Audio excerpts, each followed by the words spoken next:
गंभीर बीमारियों से पीड़ित मरीजों के लिए सरकार के द्वारा क्या योजनाएं बनाई गई हैं, उसके रोकथाम के लिए, हमारे गरीब जनता की मदद के लिए। अध्यक्ष जी, बड़ा ही निराशापूर्ण जवाब आया है।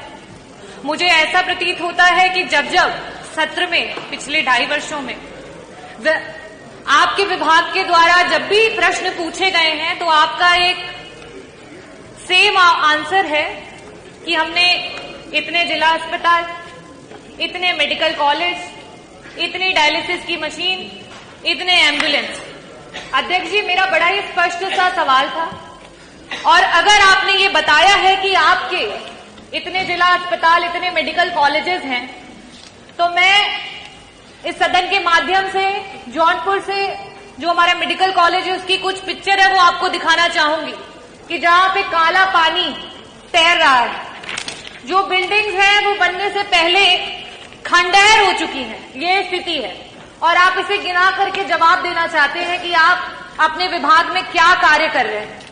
मैं ये टेबल कर दूंगी अध्यक्ष जी, ताकि ये मंत्री जी के पास जो असली पिक्चर्स है वो पहुंचे और उन्हें पता चले कि जो बार बार आप ये कहते हैं कि हमने मेडिकल कॉलेजेस बना दिए, जिला अस्पताल बना दिए, उन जिला अस्पतालों और मेडिकल कॉलेजेस की क्या स्थिति है।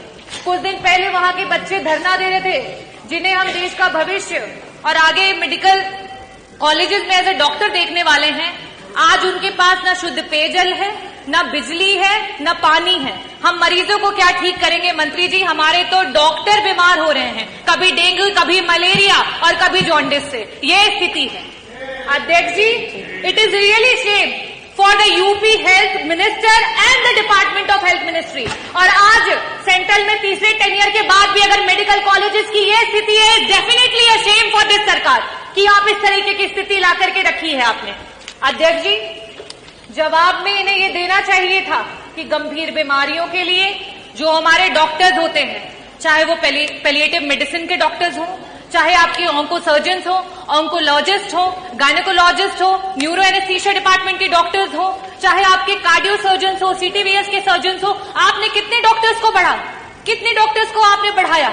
आज पेशेंट्स के अनुपात में आपके पास कितने आईसीयू के बेड्स हैं, कितने वेंटिलेटर्स हैं? अगर ये जवाब आता तो वाकई मुझे लगता कि आपके विभाग को कोई जानकारी है और सही में आप सरकार की और जनता के लोगों के लिए कुछ काम कर रहे हैं। अध्यक्ष जी, मैं वापस से अपने प्रश्नों पे आऊंगी कि मंत्री जी, सिर्फ और सिर्फ आपसे 2 प्रश्न हैं और उसके उत्तर गोल गोल ना घुमा करके सीधी तरीके से बस बता दीजिए कि आज उत्तर प्रदेश कैंसर जैसी बीमारी में देश में टॉप कर रहा है। ये प्रदेश आज इस समय वर्तमान में 2024 में हमारे पास कैंसर के 16 लाख मरीज हैं और हर वर्ष 2 लाख मरीज आपसे बढ़ते चले जा रहे हैं। और इन गरीब मरीजों के पास ना तो पैसा है इलाज कराने के लिए और ना अस्पतालों में बेड्स। इन परिस्थितियों में अगर वो मरीज किसी प्राइवेट अस्पताल में जाता है, बड़ा बड़ा एस्टीमेट मिलता है। क्या सरकार कैंसर के सारे उत्तर प्रदेश के मरीजों को उनका जो एस्टीमेट जहां से भी बन करके आता है उसका एक मुश्त में पैसा उपलब्ध कराएगी कि नहीं कराएगी?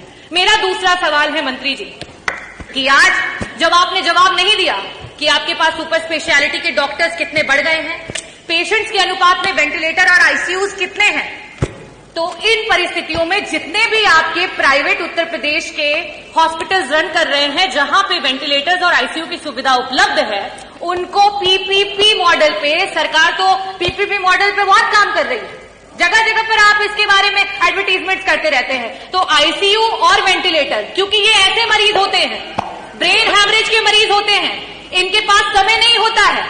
मंत्री जी, अगर एक्सीडेंट हो गया, आज बीपी बढ़ गया और ब्रेन हैमरेज हो गया तो तुरंत उसका ऑपरेशन होना है, लेकिन उनके पास पैसा नहीं होता ना वेंटिलेटर पे देने के लिए, ना उन वेंटिलेटर्स पे रहने के बाद।